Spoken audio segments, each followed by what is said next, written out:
எல்லாருக்கும் வணக்கம். சின்ன வயசுல கேட்ட கதைகள்லாம் நமக்குள்ள எப்பவுமே ஒரு தாக்கத்தை ஏற்படுத்தும் இல்லையா? அது மாதிரி இன்னைக்கு 2 கதைகள் வழியா சில முக்கியமான விஷயங்கள பத்தி பேச போறோம். பேராசை, நன்றி மறக்கிறது, இதெல்லாம் என்ன மாதிரியான விளைவுகளை கொண்டு வரும்னு பார்க்கலாமா? சரி வாங்க, நேரா கதைக்குள்ள போலாம். நம்ம கதையோட ஹீரோஸ் இல்ல வில்லன்ஸ்னு சொல்லலாமா? சரி, இப்போதைக்கு முக்கிய கதாபாத்திரங்கள்னு வச்சுக்கலாம். காலு, கோரின்னு 2 காகங்கள். இவங்கள சுத்தி தான் நம்ம கதையே நகரப்போகுது. பாவம், சாப்பாட்டுக்காக அலையிற இந்த காகங்கள் அடுத்து என்ன பெரிய பிரச்சனையில மாட்டிக்க போகுதுங்கன்னு அதுங்களுக்கே தெரியாது. சரி, நாம பார்க்க போற முதல் கதை விளைவுகளின் பால். பேர் கொஞ்சம் வித்தியாசமா இருக்குல்ல, ஆனா கதைக்குள்ள போனா புரியும். ஒரு சின்ன தேவையில்லாத ஆர்வம் அது எவ்வளவு பெரிய பிரச்சனைக்கு வழிவகுக்குன்னு பார்க்கலாம் வாங்க. கதையோட முதல் பிரச்சனைக்கு மூல காரணமே இதுதான். அதாவது மத்தவங்க விஷயத்துல தேவையில்லாம மூக்க நுழைக்கிறது. நம்ம காகங்களுக்கு இருந்த இந்த ஒரு கெட்ட பழக்கம்தான் எல்லா பிரச்சனைக்கும் பிள்ளையார் சுழி போடுது. ஒரு தப்பு எப்படி அடுத்தடுத்த தப்புக்கு வழிவகுதுன்னு பாருங்க. முதல்ல அந்த விவசாயி என்னதான் விக்கிறாருன்னு தெரிஞ்சுக்க ஒரு சின்ன ஆர்வம். அடுத்து சோனாங்கிற சிட்டுக்குருவி அதெல்லாம் நமக்கு எதுக்கு, நம்ம வேலையை பார்ப்போம் அன்னு சொன்னதை காதுலயே வாங்கிக்கல. கடைசியா நம்ம காலுக்காகவும் அவசரப்பட்டு அந்த பாலை குடிச்சு ஐயையோ மொத்த பாலும் கீழே கொட்டி அந்த விவசாயிக்கு அன்னைக்கு பெரிய நஷ்டம். இப்போ அந்த விவசாயி இடத்துல இருந்து யோசிச்சு பாருங்க. அவரோட கோபம் நியாயம்தானே? அன்னைக்கு முழுக்க உழைச்சு கொண்டு வந்த வருமானம் இந்த காகங்களால வீணா போச்சு. சும்மா விடுவாரா? இப்போ நம்ம காகங்கள் செஞ்ச தப்புக்கு விலை கொடுத்தே ஆகணும். இங்க இருந்து தான் கதை சூடு பிடிக்குது. விவசாயி துப்பாக்கியை எடுத்துட்டு துரத்த காகங்க 2ம் உயிரை கையில புடிச்சிட்டு காட்டுக்குள்ள ஓடுது. ஆனா பாருங்க, நாம செய்யற தப்பு நம்மள சும்மா விடாதுன்னு சொல்வாங்கல்ல. முன்னாடியே இந்த காகங்க கிட்ட ஏமாந்த ஒரு கிளி கரெக்டா விவசாயி கிட்ட இவங்கள காட்டி கொடுத்துருச்சு. வேற வழியே இல்லாம யார் சொன்ன பேச்ச கேட்கலையோ அதே சோனா குருவி கிட்ட போய் தஞ்சாவடையுதுங்க. ஒரு பக்கம் இந்த காகங்களோட முட்டாளத்தனம், இன்னொரு பக்கம் சோனா சிட்டுக்குருவியோட புத்திசாலித்தனமும் இரக்க குணமும். ஒரே ஒரு சின்ன செயல் நிலைமையே எப்படி தலைகீழா மாத்த போகுதுன்னு மட்டும் பாருங்க. சோனா பாருங்க, கோவப்பட்டு பதிலுக்கு சண்டை போடாம ரொம்ப அழகா அந்த சூழ்நிலையை கையாளுது.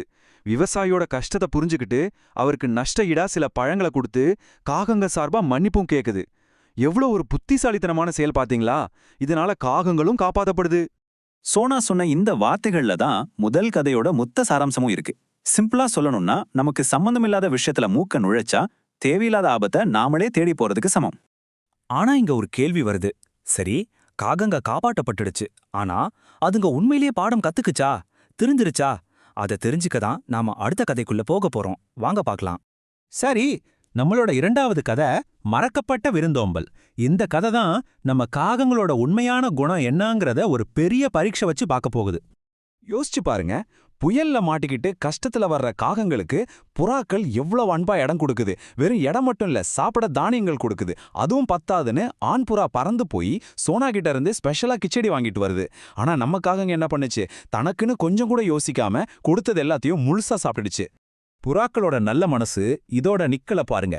காகங்க கிளம்பும்போது அதோட குழந்தைங்களுக்காக ஒரு பாக்ஸ் நிறைய இனிப்புகளையும் கொடுத்து அனுப்புது. இதை விட ஒருத்தங்க அன்பா நடந்துக்க முடியுமா? உண்மையிலே சிறப்பான விருந்தோம்பல். காலம் எப்பவுமே ஒரே மாதிரி இருக்காது இல்லையா? இப்போ சீன் அப்படியே ரிவர்ஸ் ஆகுது. கொஞ்ச நாள் கழிச்சு சோனாவும் புறாவும் மழையில மாட்டிக்கிட்டு நம்ம காகங்களோட வீட்டுக்கு உதவி கேட்டு வருதுங்க. தனக்கு செஞ்ச உதவிய திருப்பி கொடுக்க காகங்களுக்கு ஒரு சரியான வாய்ப்பு. ஆனா என்னாச்சு? காலு தேவையில்லாத செலவு வந்துருமேன்னு பயந்து அவங்கள யாருனே தெரியாத மாதிரி நடிக்குது. இதுதான் ஒருத்தரோட உண்மையான குணத்தை வெளிச்சம் போட்டு காட்டுற தருணம். இந்த 2 நிகழ்வையும் பக்கத்துல வச்சு பார்த்தா வித்தியாசம் பளிச்சுன்னு தெரியுது பாருங்க. புறா வீட்டுக்கு காகங்கள் போனப்போ அன்பான வரவேற்பு, உணவு, பரிசு எல்லாம் கிடைச்சது. ஆனா காகங்களோட வீட்டுக்கு புறா வந்தப்போ என்ன கிடைச்சது? யாரு நீங்க என்ன கேள்வி, குற்றச்சாட்டு, கடைசியா மழையில வெளிய போங்கன்னு வெறுக்குனது தான் மிச்சம். காகங்களோட சுயநலம் இப்ப அப்பட்டமா தெரியுது. ஓகே, இப்போ இந்த 2 கதைகள்ல இருந்தும் நம்ம என்ன கத்துக்கிட்டோம்னு ஒரு சின்னதா அலசி பார்க்கலாம். ஒவ்வொரு கேரக்டரும் நமக்கு ஒரு முக்கியமான பாடத்தை சொல்லிக் கொடுக்குது. இந்த அட்டவணையை பாருங்களேன், எல்லாம் தெளிவா புரியும். நம்ம காலு, கோரிக்காகங்கள் சுயநலம், நன்றி மறக்கிறதுக்கு ஒரு எடுத்துக்காட்டு. சோனா சிட்டுக்குருவியோ அறிவுக்கும் இரக்கத்துக்கும் ஒரு அடையாளம். அப்புறம் அந்த புறாவும் கடைசியில உதவி செஞ்ச கிளியும் அவங்க விருந்தோம்பலுக்கும் பெருந்தன்மைக்கும் ஒரு உதாரணம். காகங்க கைவிட்டுடுச்சுங்கிறதுக்காக எல்லோருமே அப்படிதான் அர்த்தம் இல்ல. பாருங்க, கடைசியில ஒரு கிளி சோனாவுக்கும் புறாவுக்கும் அடைக்கலம் கொடுக்குது. இது என்ன சொல்லுதுன்னா, சுயநலமான ஆட்கள் இருந்தாலும் நல்லவங்களும் இந்த உலகத்துல இருக்காங்க. நல்லவங்களா இருக்கிறது நம்ம கையில தான் இருக்கு. அப்போ இந்த ரெண்டு கதைகளையும் சேர்த்து பார்க்கும்போது நமக்கு கிடைக்கிற பாடம் என்ன? வாங்க முக்கியமான விஷயங்களை ஒரு தடவை பார்த்துடலாம்.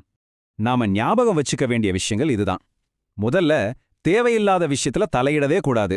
ரெண்டாவது, நமக்கு ஒருத்தர் செஞ்ச உதவியை என்னைக்கும் மறக்க கூடாது. மூணாவது, கருணையா இருக்கிறது ஒரு கடமை இல்ல, அது ஒரு தேர்வு. கடைசியா, நம்மளோட ஒவ்வொரு செயலும் நல்லது கெட்டது ரெண்டுமே சேர்ந்து தான் நம்மளை யாருன்னு இந்த உலகத்துக்கு காட்டும். சரி, இந்த கதைகள் எல்லாம் முடியும்போது நம்மள நாமளே கேட்டுக்க வேண்டிய ஒரு முக்கியமான கேள்வி இருக்கு. நம்ம வாழ்க்கையில நாம எப்படி இருக்கோம்? நமக்கு கிடைச்ச உதவிய மறந்துடுற காகங்களா, இல்ல அறிவோடையும் இரக்கத்தோடையும் நடந்துக்கிற சோனா சிட்டுக்குருவியா? இதுக்கு பதில் நம்ம கிட்ட தான் இருக்கு. யோசிங்க.